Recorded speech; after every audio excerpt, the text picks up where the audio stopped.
Well, I wasn't born with an interest in social semiotics, but I was born in Germany and lived there until the age of 16. I left school at the age of 14 and became an apprentice in what was very much the intact medieval guild system then still. And I think for myself that it had a lot of effect on how I see the world, because I was sort of an apprentice in a apprentice workshop, which was led by a master in the trade, and there was always this introduction of some kind of issue, a kind of talk about the resources you would need or how things would be done, a kind of a quasi-theoretical framing. Then you were given the thing to do with the tools, and once you had done them, and there was a group of 7 first-year apprentices in a group of maybe 20 apprentices, and then what you had done would be sort of pegged up on a board, and everybody came round and discussed it. And that, I think, has stayed with me in a way, that there is a problem in the world. The relation between kind of a theoretical framing or tools, but also the materiality of the stuff you work on with those tools. So I explain my interest in the stuffness of the materiality of and the detail of stuff as having been quite early sort of laid down in that, and I enjoyed that, and it was a good experience.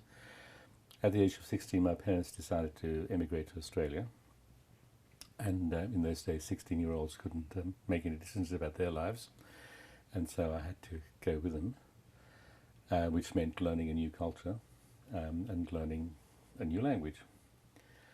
But because I had been an apprentice and had some knowledge of this trade, I was a farrier, I managed to, although I could speak no English, I managed to get a job on the basis of the kinds of things I knew, and learned English on the job, as it were, in a workshop which had a lot of sort of teenage girls, because they were and they would tease me mercilessly about my English. It was an intense and very effective way of learning a language. And then maybe 2-3 years in, when I could speak English, I decided for a particular reason to do evening classes and kind of get qualification, well, matriculation kind of. And then when I had passed that, I thought, well, might as well continue. And that was in Newcastle in Australia. It was possible to do university by evening classes, so I used to work during the day, and then in the evening kind of march off and do my university course. So that was the kind of background.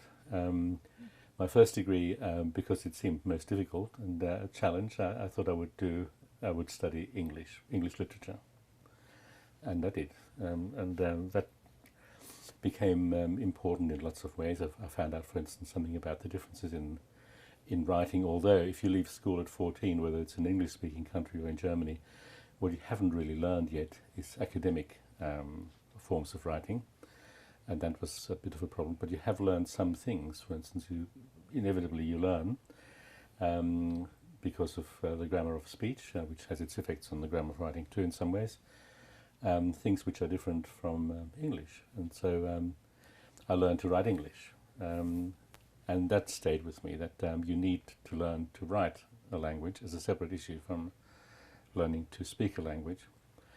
And also what I learned was a kind of dissatisfaction with what literary studies was at that time. It wasn't theoretical enough for me, not grounded enough in theory, or so I thought. And that led me to think, well, if I go on and do something, and I then decided I should, in the academic world, although I was still working as a farrier, I would want to do something which would give me a grounding to support the kinds of things I ought to know and be able to say about literature, and so I did linguistics.